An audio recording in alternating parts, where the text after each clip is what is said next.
नाशिक जिल्ह्याला अवकाळी पाऊस आणि गारपिटीने झोडपून काढलं असून सर्वाधिक नुकसान हे सटाणा तालुक्यात झालंय। कृषी मंत्री माणिकराव कोकाटे यांनी सटाणा तालुक्यातील बिजोटे भागातील नुकसानग्रस्त भागाची पाहणी केली। यावेळी त्यांनी शेतकऱ्यांशी संवाद साधला, तसेच संबंधित अधिकाऱ्यांना तातडीने पंचनामे करण्याचे आदेश देऊन पुढील 8 ते 10 दिवसात मदत मिळवून देण्यासाठी पाठपुरावा करणार असल्याची माहिती कृषी मंत्री माणिकराव कोकाटे यांनी माध्यमांना दिली आहे।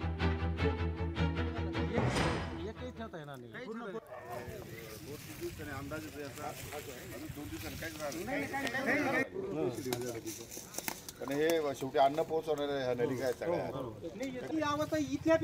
आता मदत मिळायला उशीर होणार नाही। पंचनामे लवकर जातील। 8-10 दिवसाच्या आतमध्ये कधी कशी मदत मिळेल त्यासाठी आम्ही पाठपुरावा करू। आता तुम्ही परंतु अजूनही 2-3 दिवसामध्ये परत पावसाचं वातावरण सांगितलेलं आहे, हवामानाचा अंदाज आहे, त्यामुळे कदाचित अजूनही थोडंसं वेट करावं लागेल। पीक विम्यापासून वंचित असेल तर त्यांची नावं घेऊन तपासून त्यांना त्यांच्या पीक विमा त्यांना कसा मिळेल त्या संदर्भात शासन कारवाई करेल। आज आमच्या बांधावर माननीय कृषी मंत्री माणिकरावजी कोकाटे साहेब बांधावर येऊन गेलेत।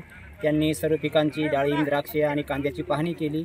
फक्त साहेबांना आमचं एकच विनंती राहील की आम्हाला प्रत्येक शेतकऱ्याला नुकसान भरपाई द्यावी, हीच मी साहेबांकडे विनंती करतो। आमच्या सर्व शिवाराच्या वतीने, शेतकऱ्यांच्या वतीने पंचनामे अधिकाऱ्यांना सांगून कानाकोपऱ्यात घ्यावे, नाही तर मग नुसते शेतकरी त्यांच्यापर्यंत पोहोचतील आणि त्यांचेच पैसे मिळतील असं करू नका। जे शेतकरी वंचित असतील त्यांनाही मिळू द्या। याच ठिकाणी नुसतं कांदाच नाही तर आंबा असो, द्राक्षे, डाळिंब, जे फळबागा आहेत त्यांना सुद्धा पंचनामा करून पैसे देण्याची मी सरकारकडे विनंती करतो।